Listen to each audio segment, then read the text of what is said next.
Apektado sa grabing pagbaha kagahapong adlaw ang 28. Naunsa mo ning mga balita karon oy? Kanunay naman lang nagbaha ning Pilipinas.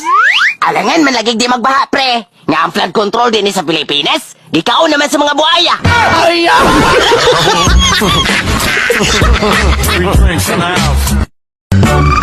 Hello? Ngano nalawag pa man ka? Nga nagbuwag na mata. Buwag bitaw. Wala! Ngano nalawag pa man ka?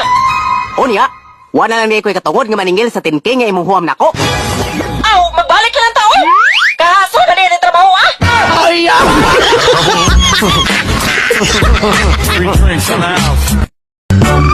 Aw, maayo kini ka sa gawasin yung bahay, pre. Kay nga naman eh, Mari. Ay da, mangayo lagi unta ko nimo 1K. Ha? Ay, kurat-kurat diha.